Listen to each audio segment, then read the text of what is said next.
আসসালামু আলাইকুম বন্ধুরা, কেমন আছেন সবাই? আজকে আমি আপনাদের জন্য নিয়ে এসেছি খুবই সহজ মিষ্টি কুমড়া ভাজি। এটি বাচ্চারা খেতে অনেক বেশি পছন্দ করে। চলুন তাহলে দেখে আসা যাক।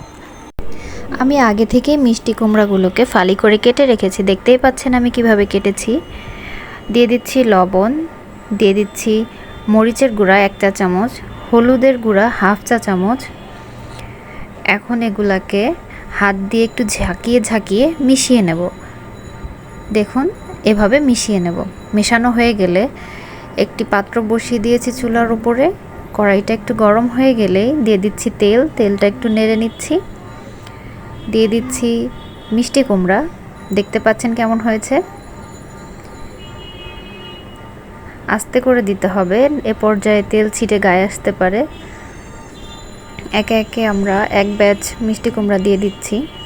দেওয়া হয়ে গেলে এ পর্যায়ে ঢেকে দিব একটি ঢাকনা দিয়ে। কিছুক্ষণ পর ঢাকনাটি তুলে মিষ্টি কুমড়াগুলো উল্টিয়ে দিব। উল্টানো হয়ে গেলে আবার ঢেকে দিব কিছু সময়ের জন্য। কিছুক্ষণ পর ঢাকনাটি তুলে দেখে নিচ্ছি। দেখুন আমাদের মিষ্টি কুমড়ার দুটি সাইডই খুব ভালো মতো ভাজা হয়ে গিয়েছে। এ পর্যায়ে আমরা একটি পাত্রে মিষ্টি কুমড়াগুলো তুলে নিচ্ছি। তোলা হয়ে গেলে দিয়ে দিচ্ছি আরও একটু তেল। বাকি মিষ্টি কুমড়াগুলো দিয়ে দিচ্ছি। বাকি কুমড়াগুলোকে একই রকম ভেজে নিব।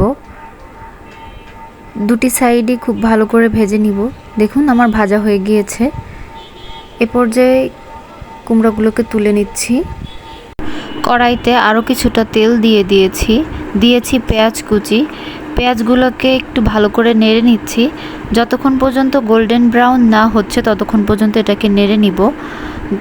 পেঁয়াজগুলি যখন ভাজা হয়ে যাবে এই পর্যায়ে দিয়ে দিচ্ছি রসুন বাটা 2 চা চামচ। দিয়ে দিচ্ছি পানি, সামান্য কিছুটা পানি মশলাটা কষানোর জন্য।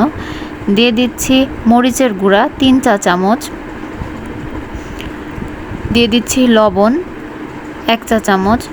দিয়ে দিচ্ছি চিনি স্বাদ বাড়ার জন্য 1 চা চামচ পরিমাণ।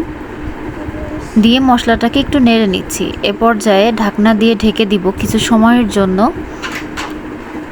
ঢাকনাটি তুলে আবার একটু নেড়ে নিব।